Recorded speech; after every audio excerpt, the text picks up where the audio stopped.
हाँ जी, डिस्कशन जा पहुंचा था रोटेशन ऑन पीपीसी पर। एक केस हमने करा था जब एक्स की जो क्या कहते हैं टेक्निक है, या तो बेटर हो जाए या फिर आउटडेटेड। अगर एक्स की टेक्निक बेटर हो गई तो एक्स का जो प्रोडक्शन है वो कहाँ चला जाएगा, राइट वर्ड चला जाएगा। कहाँ चला जाएगा, राइट वर्ड चला जाएगा। लेकिन अगर एक्स की टेक्निक क्या हो गई, खराब हो गई, आउटडेटेड हो गई, पुरानी हो गई, तो एक्स का प्रोडक्शन लेफ्ट वर्ड चला जाएगा। मैंने होमवर्क में दिया था आप लोगों को,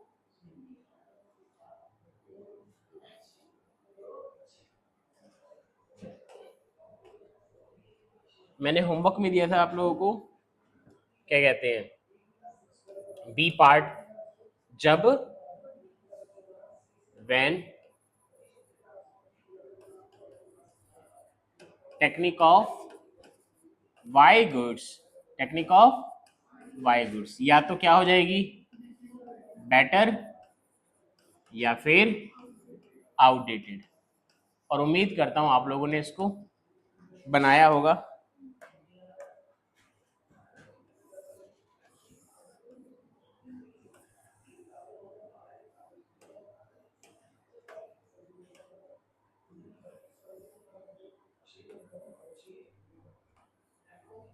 ये पीपीसी है हमारा, ठीक है जी, डन। अब अगर एक्स की जो टेक्निक, सॉरी वाई की जो टेक्निक है ना, अगर वाई की टेक्निक वो क्या हो गई है, बेटर हो गई है, तो वाई का प्रोडक्शन क्या हो जाएगा, इंप्रूव हो जाएगा, बट एक्स का प्रोडक्शन क्या रहेगा, सेम रहेगा। डन। तो ये किस लिए आएगा, व्हेन टेक्निक ऑफ वाई, बोलो, नहीं बोलोगे, बिकम बेटर। वाई की प्रोडक्शन कैपेसिटी बढ़ गई, बट एक्स अभी भी क्या है, सेम है। एक्स क्या है, सेम है सर। और इसके अपोजिट अगर वाई की टेक्निक आउटडेटेड हो जाती है, वाई की टेक्निक क्या हो जाती है, आउटडेटेड हो जाती है। टेक्निक ऑफ वाई क्या हो गई, आउटडेटेड। ठीक है जी। तो इसको क्या बोलेंगे कि भैया आपका जो ये कर्व है ना, पीपीसी कर्व है, वो क्या हो गया, रोटेट हो गया। वो क्या हो गया, रोटेट हो गया। उसका एक प्लेस तो सेम है, दूसरी तरफ से उसकी डायरेक्शन क्या हो रही है, चेंज हो रही है। रोटेशन में सिर्फ कितने गुड्स पर इंपैक्ट आता है, जबकि शिफ्टिंग में दोनों। एक बार शिफ्टिंग भी देख लेते, याद कर लेते थे, क्योंकि आज ज्यादा तो स्टूडेंट है नहीं, तो हमारे को ज्यादा कुछ भागम भाग करनी नहीं है। शिफ्टिंग में दोनों गुड्स पे की प्रोडक्शन कैपेसिटी पर इंपैक्ट आ रहा है, ठीक है कि नहीं। शिफ्टिंग में दोनों गुड्स की प्रोडक्शन कैपेसिटी पर इंपैक्ट आ रहा है, ठीक है, दिख रहा है यहाँ पर, है कि नहीं। हमने बकायदा लिखा भी था, बहुत गुड्स की प्रोडक्शन कैपेसिटी पर इंपैक्ट आएगा, ठीक है कि नहीं। डन। ये हो गया था हमारा डिस्कशन। चलिए, राइट वर्ड रोटेशन को अब ये देखना पड़ेगा राइट वर्ड कहां से। जैसे ये वाली राइट वर्ड है, ये वाली क्या है, राइट वर्ड है, लेकिन ये आउट की तरफ जा रही है, तो इसको आप इनवर्ड रोटेशन नहीं कह सकते। अपवर्ड जरूर बोल सकते हो। क्या बोल सकते हो, क्या वर्ड यूज कर सकते हो, अपवर्ड। लेकिन मैं तो यही कहूंगा कि इसको सिर्फ राइट वर्ड यूज करो, नाम तो ज्यादा है। अपवर्ड या डाउनवर्ड फिर भी समझ में आता है, ये अप हो गया, ये डाउन हो गया, राइट लेफ्ट, ये समझ में आता है। इनवर्ड इसको तो नहीं बोल सकते, इनवर्ड फिर भी लेफ्ट को तो बोल दिया जाए कि नीचे की तरफ आ गया। और इसको आउटवर्ड बोल सकते हो, एक क्या बोल सकते हो, आउटवर्ड की बाहर की तरफ निकल गया। यहां पे वर्ड आ सकता है क्या, लेफ्टवर्ड, इनवर्ड, डाउनवर्ड, ठीक है जी, ये नाम आ सकते हैं, है कि नहीं। डन, ठीक। चलिए सर, अब हमारे पास एक छोटी सी हेडिंग है, यहीं पे कवर कर लेते हैं। डालो सब जने heading,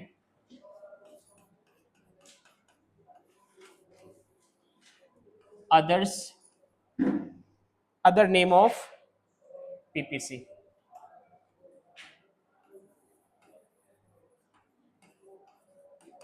other name of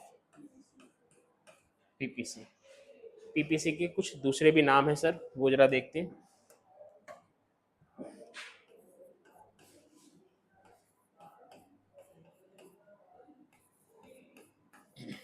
please. PPC के अलावा जो दूसरा सबसे ज्यादा नाम फेमस होता है वो फेमस होता है पीपीएफ। पीपीएफ लिखो full form, production possibility frontier. ठीक है जी। फिर तीसरा नाम है PPB, production possibility boundary. Production possibility boundary. फिर एक नाम आता है, देखो जरा पहले लिख लेना बाद में, ट्रांसफॉर्मेशन कर्व। Transformation curve. अब इसका नाम ट्रांसफॉर्मेशन कर्व, एक और इसका नाम टीएल, ट्रांसफॉर्मेशन लाइन। अब ये आखिरी के जो दो नाम है वो क्यों पड़े वो देख लो पहले जरा।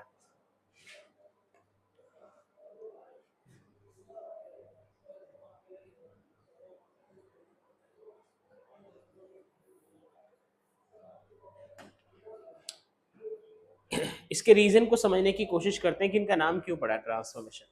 ध्यान से सुनो, पहले मैंने अपने रिसोर्सेज 20 यहां पे लगा रखे थे और एक यहां पे लगा रखा था ना।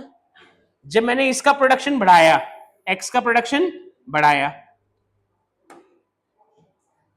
तो क्या समझ में आया कि इसका प्रोडक्शन बढ़ाने के लिए मुझे यहां से कुछ रिसोर्सेज निकाल करना यहां पर शिफ्ट करने पड़े, फिर यहां से रिसोर्सेज निकाल कर यहां पे शिफ्ट करने पड़े, जिससे कि इसका प्रोडक्शन बढ़ गया और इसका प्रोडक्शन क्या हो गया, कम हो गया। यानी कि जब एक चीज को एक जगह से निकालकर दूसरी जगह पे लाएंगे तो क्या कहते हैं, ट्रांसफर कर दिए। क्या करती है?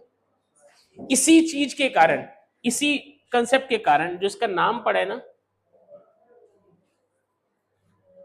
बहुत कम आएगा पेपर में ये वाला नाम, लेकिन अगर आ जाए तो लॉजिक पता होना चाहिए कि इसको ट्रांसफॉर्मेशन कर्व या ट्रांसफॉर्मेशन लाइन क्यों कहा जाता है।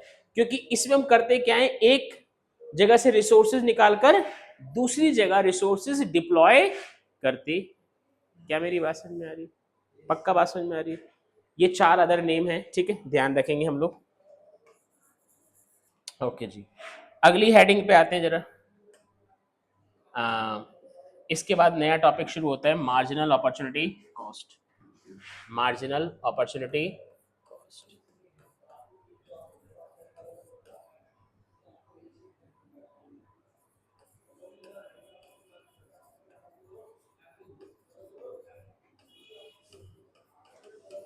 मार्जिनल अपॉर्चुनिटी कॉस्ट, क्या मीनिंग होता है मार्जिनल अपॉर्चुनिटी कॉस्ट का? उसका मीनिंग देखते हैं, ध्यान से देखना जरा। अरे मैंने ना एमओसी लिख दिया और यहाँ पे वर्ड आना है मार्जिनल। क्या वर्ड आना है? मार्जिनल। ठीक है, शॉर्ट फॉर्म में क्या लिखा हुआ मिलेगा? MOC, marginal opportunity cost.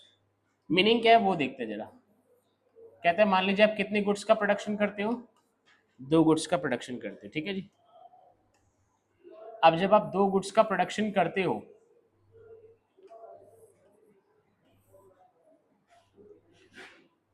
तो एक का प्रोडक्शन बढ़ाने के लिए दूसरे का प्रोडक्शन क्या करना पड़ता है?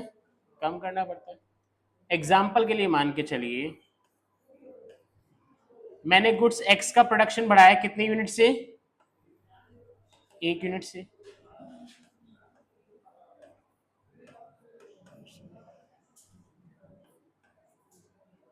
तो मुझे जो मुझे जो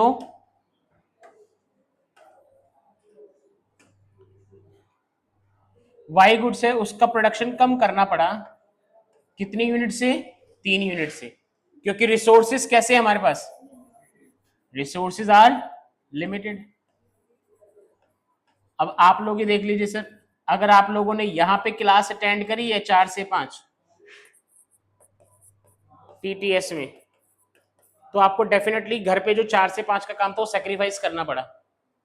अगर 4 से 5 ट्यूशन नहीं आते तो क्या करते? सोते या मोबाइल चलाते या टीवी देखते, कुछ और हो सकता, कोई दूसरा ट्यूशन होता, कुछ भी हो सकता है काम। मुझे ही देख लो सर, अगर मैं 4 से 5 नहीं आता मैं डेफिनेटली सो रहा होता।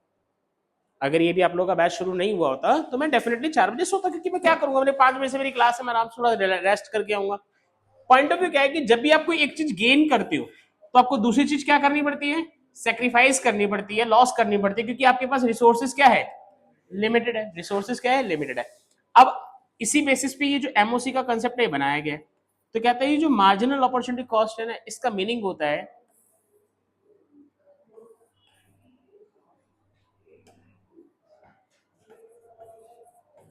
सेक्रीफाइंग यूनिट्स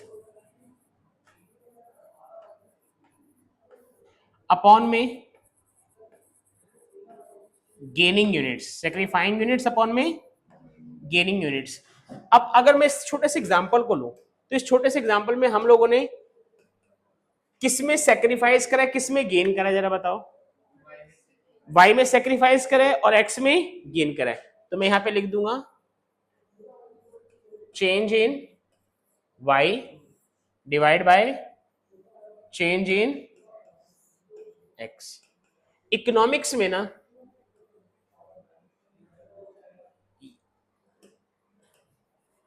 यहां पे लिख देता हूं, वो जगह वहां की यूज कर लेंगे बाद में। इकोनॉमिक्स में ना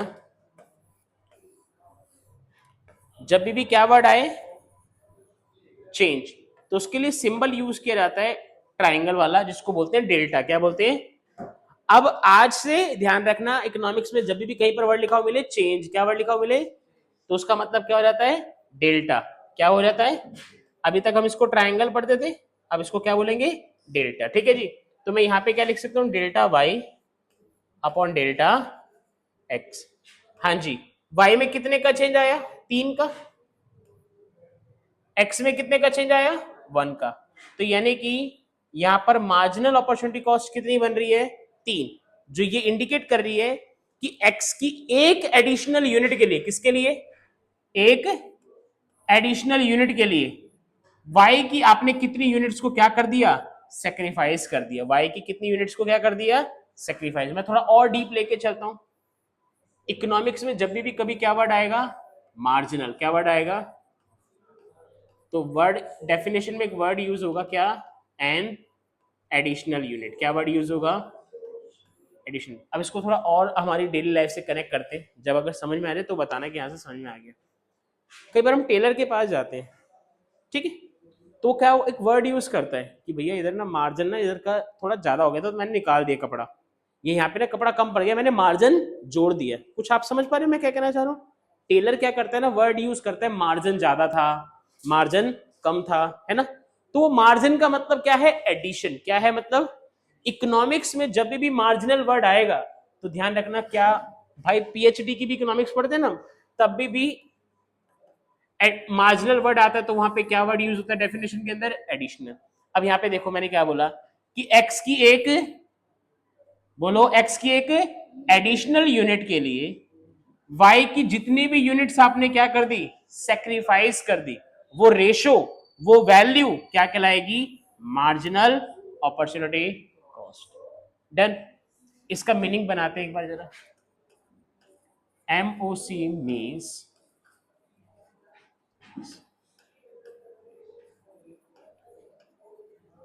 sacrificing units,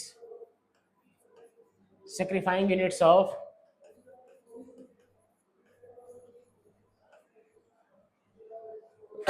sacrificing units of, बोलो, y goods for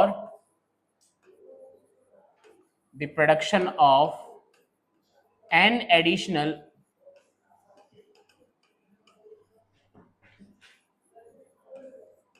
unit of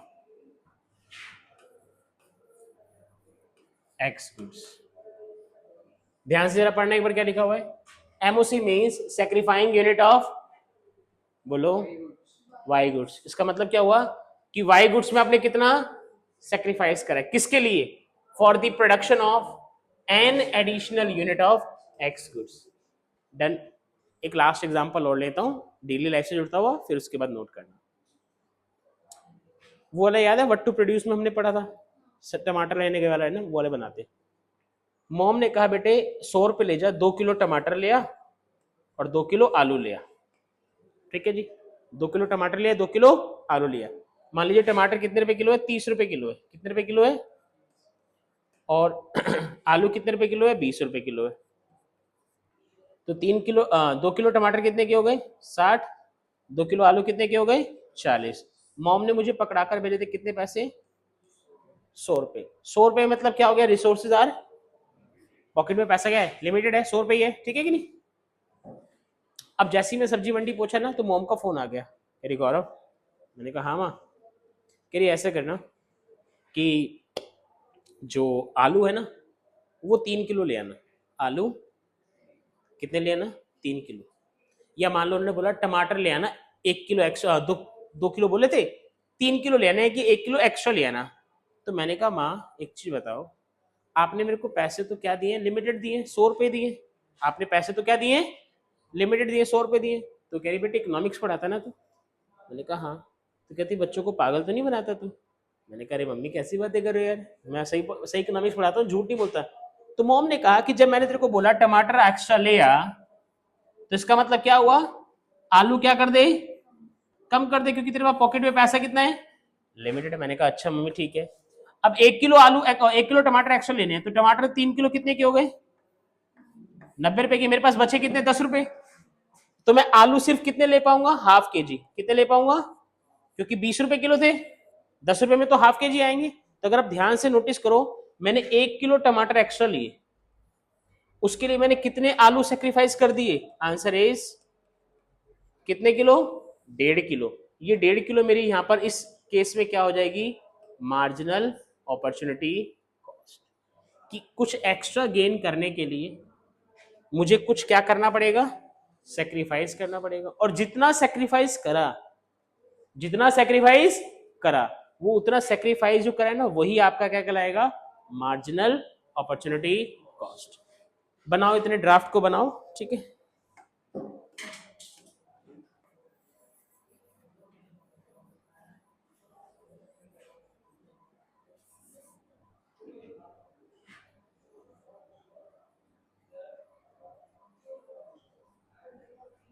एक मिनट बच्चों बस।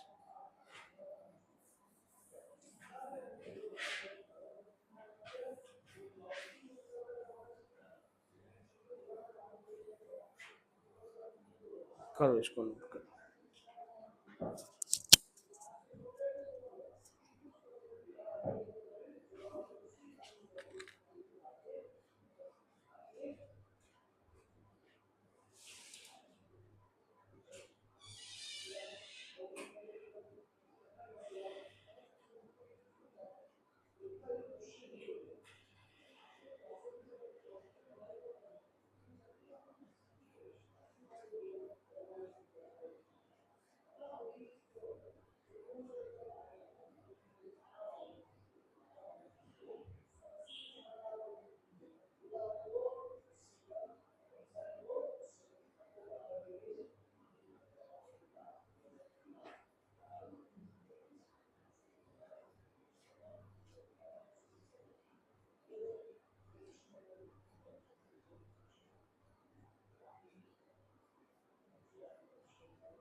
कर लिया ना?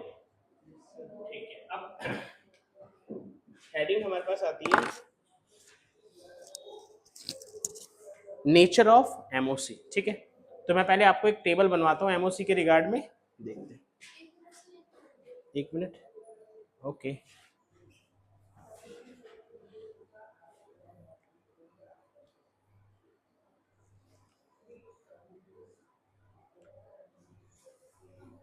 डन, ठीक है। अब देखो जरा एक बार,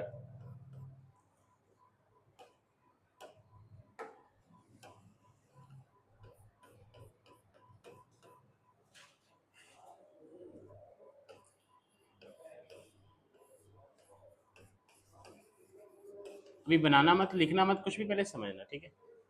यहाँ पे मैंने बनाया कॉम्बिनेशन का कॉलम, कॉम्बिनेशंस,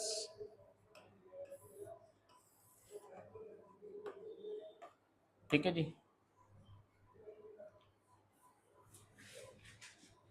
ए बी सी डी ई और एफ, ठीक है जी। ए बी सी डी और एफ, ठीक है जी। Goods x,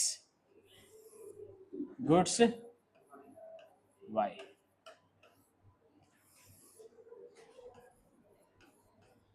MOC. या भी आप लोगों को ऐसे लिख देता हूँ, बोलो सेक्रीफाइंग यूनिट्स अपॉन में क्या फॉर्मूला था, बोलो एमओसी का फॉर्मूला बोलो, सेक्रीफाइंग यूनिट्स अपॉन में गेनिंग यूनिट्स। तो मैंने एस फॉर सेक्रीफाइंग और जी फॉर गेनिंग, ठीक है जी। पेपर में ना न्यूमेरिकल ये 4 मार्क्स में भी आया हुआ है, ठीक है। तो मैं वैल्यूज लिख रहा हूँ हाइपोथेटिकल, आप देखिएगा जरा।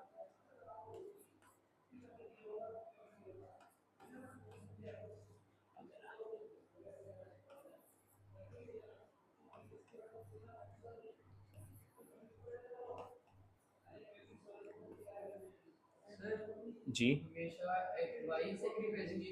नहीं, उल्टा कर दो, देख के पता लगेगा टेबल से। जैसे मान लो इसमें भी क्या पता लग रहा है, कौन है सेक्रीफाइस, सेक्रीफाइस ये तो बढ़ रहा है ना, कम कौन हो रहा है, ठीक है। हाँ सीक्वेंस की वैल्यूज के अकॉर्डिंग, ठीक है कि नहीं। अभी और कर दें जरा, हाँ तो ये मैंने और बढ़ाया 9,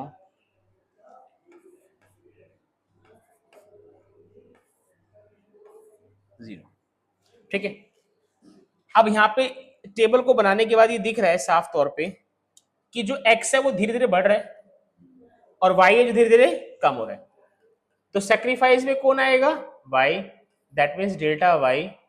गेन में कौन आएगा, डेल्टा x। अगर ये उल्टा होता तो delta x upon delta y, इसकी जगह पे x की जगह पे क्या होता, एप्पल और गन। तो सेक्रीफाइस क्या हो रहा है, गन, तो डेल्टा गन ऊपर आते और गेन क्या हो रहा है, एप्पल, तो डेल्टा एप्पल नीचे आता। तो ठीक है जी, ये बात तो हमारे को ध्यान रखनी है कि क्या ऊपर आएगा क्या नीचे आएगा। डन। अच्छा जी, अब एक चीज बताओ, इससे पहले की वैल्यूज पता है आप लोगों को, नहीं पता। तो मुझे यही नहीं पता कि इससे पहले क्या था क्या नहीं था, तो मुझे यहाँ पे नहीं पता कि कितने का सेक्रीफाइस हुआ या कितने का गेन हुआ, तो मैंने लगा दिया डैश। हाँ जी, कितने का गेन हुआ बोलो, कितने का सेक्रीफाइस हुआ 1, तो ये लिख दिया मैंने 1। कितने का गेन हुआ, कितने का सेक्रीफाइस हुआ 2, तो यहाँ पे फॉर्मूला बनेगा 2/1। कितने का सेक्रीफाइस हुआ 3, कितने का गेन हुआ 1। कितने का सेक्रीफाइस हुआ, सॉरी कितने का सेक्रीफाइस हुआ 4, कितने का गेन हुआ 4/1। कितने का सेक्रीफाइस हुआ 5 का, कितने का गेन हुआ 1 का, तो वैल्यू क्या आ रही है 5/1। ये जो मैंने यहाँ पे वैल्यूज लिखी है, जानकर लिखी है, ये नेचर बताने के लिए मैंने वैल्यूज लिखी है कि जो आपके पास जो एमओसी आता है, क्या आता है एमओसी, उसका जो नेचर होता है ना, वो कैसा नेचर होता है बोलो, इंक्रीजिंग नेचर होता है। कैसा नेचर होता है, इंक्रीजिंग, दिख रहा है। अब ये इंक्रीज क्यों हो रहा है ये भी जरा जानना बहुत जरूरी है, क्योंकि देखो नोटिस करो, स्टार्टिंग में मैंने x की कोई कॉमोडिटी ली 1, y कितना लिया 15। जब मैंने x की सेकंड यूनिट पे पहुंचे, यानी कि एक एक्स्ट्रा यूनिट ली, तो मैंने y का भी सेक्रीफाइस भी कितना करा था 1।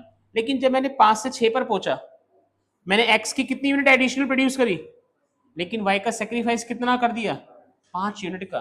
पहले कितनी यूनिट का कर रहा था सेक्रीफाइस, 1 का। तो ये इस बात का इंडिकेशन है कि शुरुआत में वाई मेरे लिए बहुत ज्यादा इंपॉर्टेंट है, तो मैं उसका सेक्रीफाइस क्या कर रहा हूं। कोई चीज ज्यादा इंपॉर्टेंट होती है तो उसका सेक्रीफाइस ज्यादा करोगे कम करोगे, कम करोगे। जो बहुत ज्यादा इंपॉर्टेंट है, जैसे फॉर एग्जांपल मैंने बोला आज इकोनॉमिक्स की क्लास है इंपॉर्टेंट, आज छुट्टी मत करना, सारे क्वेश्चन वो कराऊंगा जो पेपर में आएंगे। और सेम टाइम पे तुम्हारे अकाउंट्स वाले सर की या पोल साइंस की हिस्ट्री की क्लास है, तो तुम क्या कहोगे, sir sir sir please sir आज ना इको क्लास में जान दो सर ना, इंपॉर्टेंट चैप्टर करवा दे। तो जब मैंने बोला मेरी क्लास आज की इंपॉर्टेंट है, तो तुम मेरी क्लास को सेक्रीफाइस करना कम चाहोगे। लेकिन मैंने बोला बच्चों नॉर्मल क्लास है, छुट्टी करना तो कर लेना। उतने बोला अकाउंट्स वाले सर ने बोला बेटे क्लास है इंपॉर्टेंट, तो तुम मेरी क्लास छोड़कर कहाँ चले जाओगे, अकाउंट्स में चले जाओगे, है ना। डिपेंड करता है कि कौन सी चीज कब क्या है इंपॉर्टेंट है और कितनी इंपॉर्टेंट है, कब कितनी इंपॉर्टेंट है। करेक्ट है। अब दोबारा देखो, शुरुआत में वाई गुड्स क्या थी, ज्यादा इंपॉर्टेंट थी, इसलिए एक्स की एक एक्स्ट्रा यूनिट के लिए मैं उसका सेक्रीफाइस भी कितना कर रहा था, एक। बट लेटर ऑन हुआ क्या, समय के साथ क्या हुआ, वाई की इंपॉर्टेंस क्या हो गई, कम हो गई, एक्स की इंपॉर्टेंस ज्यादा है। तो मैंने अब एक्स की एक यूनिट के लिए मैंने वाई का कितना सेक्रीफाइस कर दिया, 5 यूनिट, जिसके कारण एमओसी की वैल्यू क्या होने लग गई, बढ़ने लग गई। एमओसी की वैल्यू क्या होने लग गई, बढ़ने लगी। तो अगर बाई चांस कोई आपसे रीजन पूछ ले कि एमओसी बढ़ता हुआ क्यों होता है, तो हम उसको आंसर देंगे because initially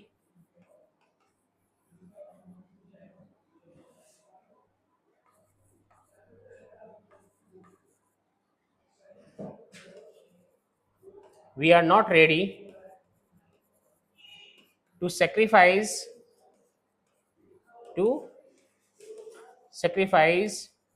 more units of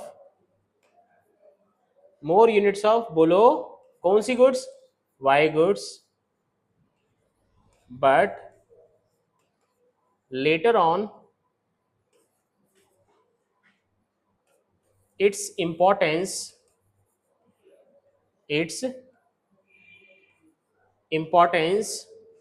goes, हाँ जी, वाई की इंपॉर्टेंस बढ़ गई समय के साथ कम हो गई, वाई की इंपॉर्टेंस समय के साथ बढ़ गई कम हो गई, आंसर इज कम हो गई। तभी आप उसका सेक्रीफाइस क्या कर रहे हो, ज्यादा कर रहे हो। कोई चीज जब कम इंपॉर्टेंट है तो उसका सेक्रीफाइस क्या कर दूंगा, ज्यादा। अगर मान लो मेरे 10 रुपए गिर जाए, 10 का नोट गिर जाए, कोई टेंशन, लेकिन 500 का नोट गिर जाए तो ज्यादा टेंशन। कौन सी चीज मेरे लिए भी कम इंपॉर्टेंट है, 10 का नोट तो मैंने टेंशन ली, लेकिन 500 का नोट ज्यादा इंपॉर्टेंट है, तो वहां पे टेंशन ज्यादा। तो यहाँ पर यही बात मैं सिंपल सी कहने की कोशिश कर रहा हूँ, its importance goes down.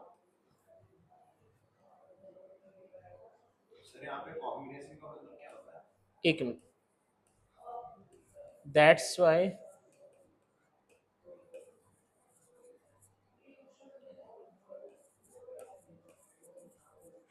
We are ready to give up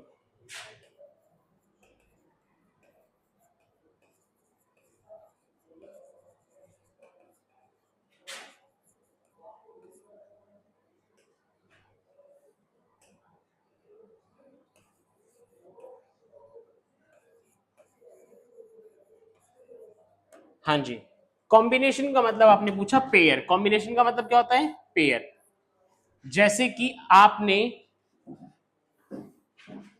आपको सब्जेक्ट कितने लेने थे, 6 या 5 जो भी लेने थे, तो आपने कॉमर्स में क्या चूज करा, अकाउंट्स, इको, बीएसटी और इंग्लिश,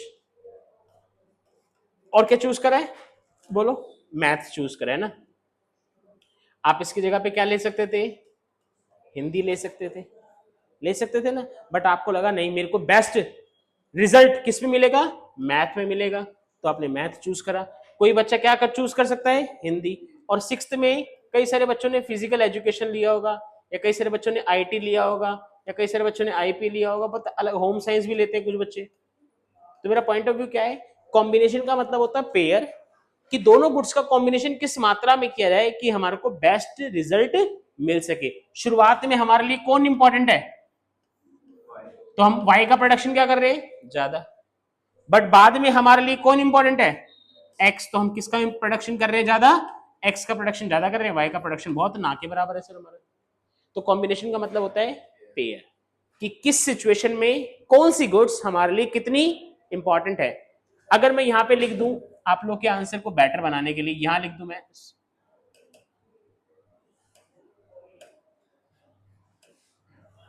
यहां लिख दिया गन, यहां लिख दिया वीट। अब जरा ध्यान से सुनना, रिप्लाई करना। मेरे देश में बिल्कुल नॉर्मल हालात चल रहे हैं जैसे भी हैं, भारत में नॉर्मल हालात हैं, तो भारत क्या ज्यादा प्रोड्यूस करेगा, गन या वीट? वीट। तो वीट का प्रोडक्शन अभी क्या है, शुरुआत में ज्यादा, लेकिन बाद में क्या हुआ, हमारी वॉर छिड़ गई पाकिस्तान के साथ, चाइना के साथ, तो हम किसका प्रोडक्शन ज्यादा करेंगे, गन का। गन का प्रोडक्शन ज्यादा हो गया, वीट का प्रोडक्शन कम हो गया, क्योंकि वीट की अभी इतनी ज्यादा जरूरत नहीं है। अभी जरूरत किसकी है, गन की ज्यादा है, मिसाइल्स की ज्यादा है, टैंक की ज्यादा है, पिस्टल की ज्यादा है।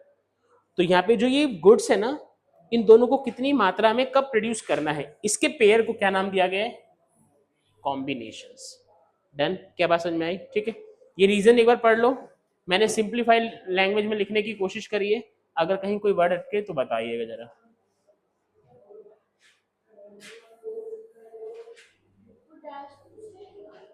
कहाँ पे बच्चे, नहीं हाँ डैश ही आएगा ना, वहां पे तो पता ही नहीं ना इससे पिछली वैल्यूज क्या थी। वैल्यूज यहाँ पे तभी आ सकती थी मुझे इससे पहले का पता हो कि चेंज हुआ तो क्या, प्लस या माइनस, मुझे पता ही नहीं, तो मैंने क्या लगा दिया, डैश। जैसे कई बार हमसे पूछते हैं ना, पहले यहाँ पे तुम्हारे आंसर पहले कौन था, पता नहीं मुझे। जब मुझे पता ही नहीं तो मैं क्या बोलूंगा कि कोई नहीं था भाई, डैश खाली था जी। क्या तुम्हारे आने से पहले कोई आया था, पता नहीं। तो वो वाली बात है यहाँ पे कि जब मुझे पता ही नहीं इससे पहले का चेंज क्या था, ब्लैंक लिखना पड़ेगा मुझे मजबूरी में।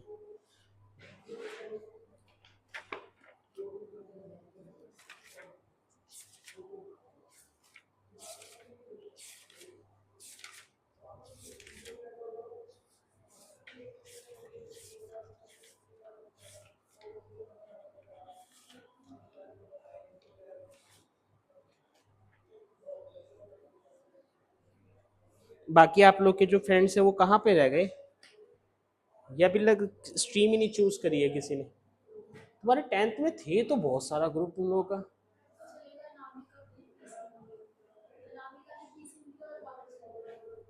अपने तो यहाँ पे साइंस में बैठी होगी वो। हाँ, और बाकी जो नहीं आ रहे, क्योंकि मेरे को पता है साइंस में भी सारे तो अपने वाले सेंटर वाले तो नहीं है। तुम तुमने बीच में टेंथ में गैप लिया था क्या? हाँ, क्योंकि मेरे को ध्यान है, मैंने ना ऐसा लग रहा ना कि मैंने तुम्हारे को लंबे टाइम से नहीं देखा। तो ये चीज़ है, तुम्हारा पूरा ग्रुप जो था ना टेंथ वाला, वो वापस तो नहीं आया अभी तक। अब पता नहीं कोई साइंस में गया है, कोई आर्ट्स में गया है, कोई कॉमर्स में गया है, कहाँ पर है।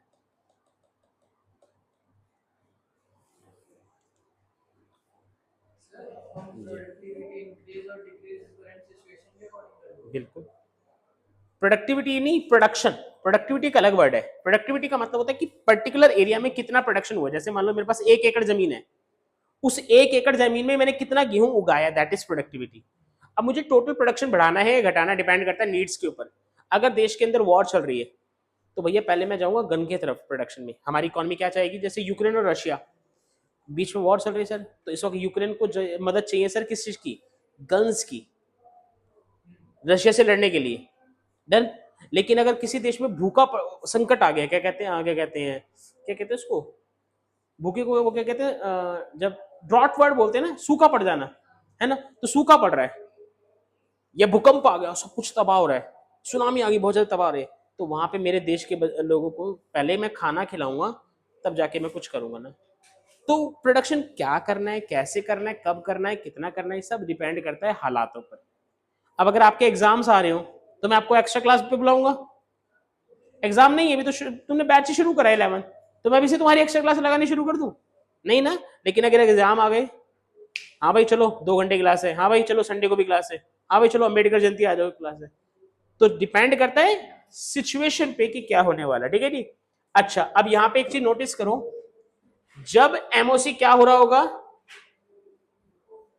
बोलो, इंक्रीज हो रहा होगा, तो उस टाइम पे जो आपका पीपीसी बनता है ना, आप घर पे बैठ के अगर बनाना चाहो तो ये जो मैंने डेटा लिए ना, इसको अगर आप पीपीसी की फॉर्म में बनाना चाहोगे ना, तो पीपीसी कैसा बनेगा, बोलो कैसा बनेगा, कॉनकेव बनेगा। कैसा बनेगा, कॉनकेव। तो मैं तीनों चीजों का ना सम अप कर रहा हूं अगले वाले पेज पर। सम अप ये है कि अगर एमओसी क्या हो रहा है, इंक्रीज या फिर अपोजिट एमओसी क्या हो रहा है, बोलो, डिक्रीज हो रहा है, ठीक है जी। और या फिर एमओसी क्या है, कांस्टेंट है, क्या है, कांस्टेंट है।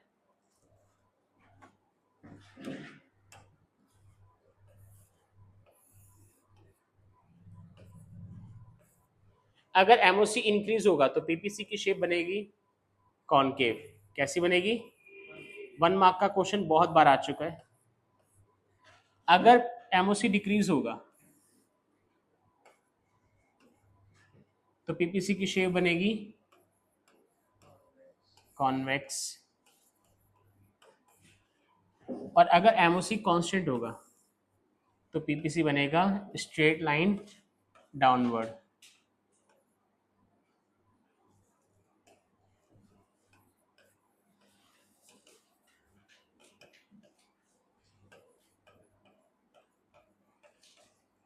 Straight line downward, please note करिए जरा।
पीछे वाला क्या करूं, वो पेज करूं, बताओ, हाँ बताओ। अच्छा रह गया है, हाँ तो नोट कर ले यार, आजाद भारत में रहते हैं, हमारा खुद का सेंटर है। मुझे लगा कि कोई टॉपिक समझ नहीं आया है।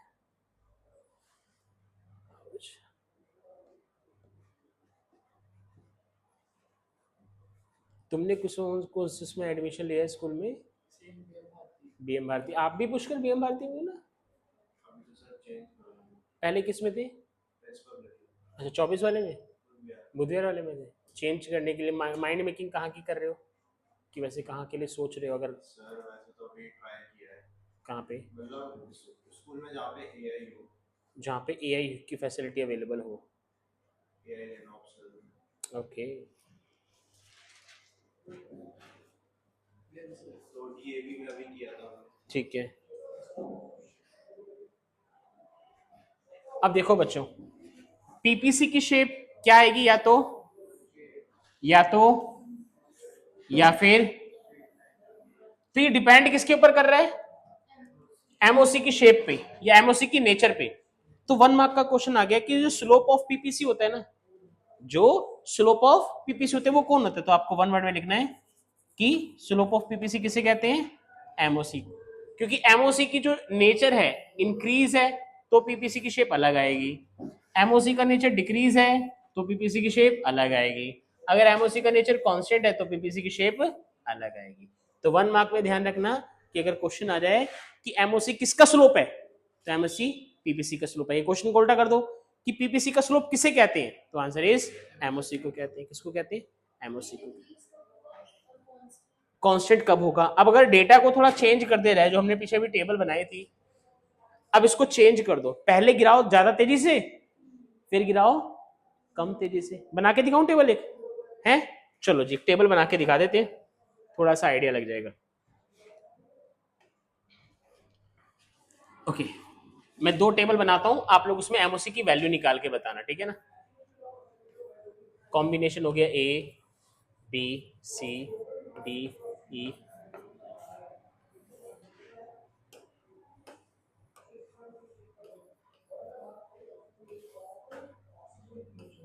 गुड्स एक्स, गुड्स,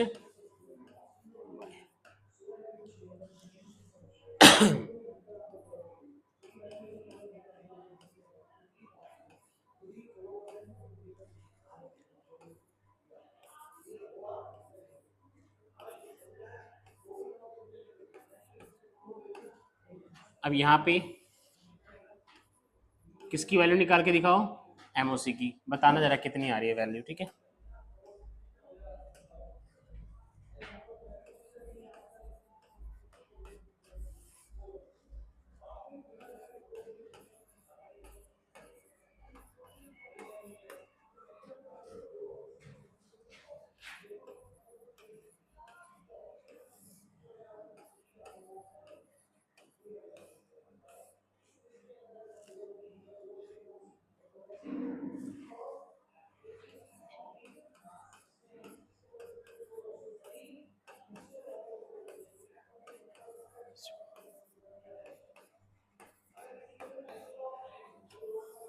यहाँ पर भी मेरे को वैल्यू निकाल के बताओ एमओसी की क्या है।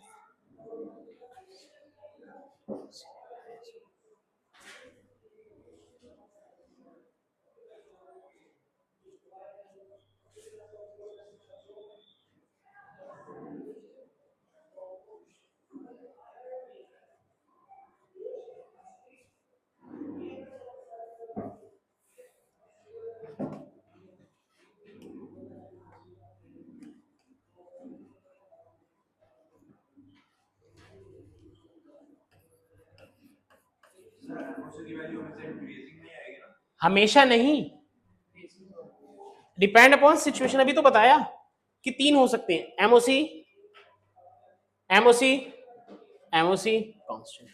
अब जो मैंने आप लोगों को ये वाली टेबल करवाई थी पुष्कर, जो ये वाली टेबल थी, इसमें एमओसी का नेचर मैंने क्या बनवाया, इंक्रीजिंग, 1 2 3 4 5।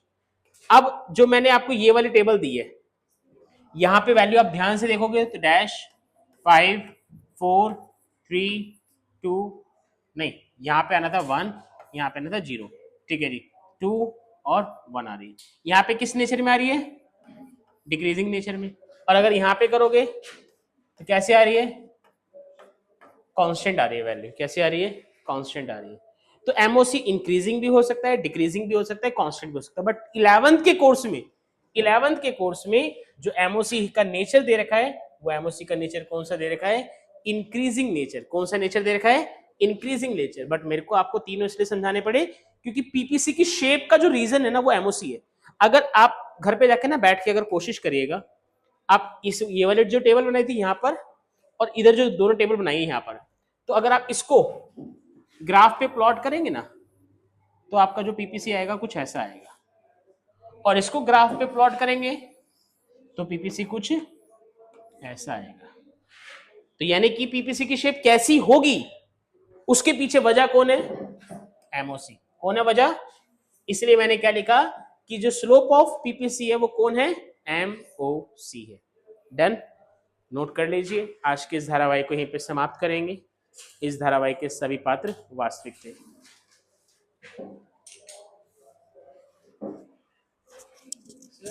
जी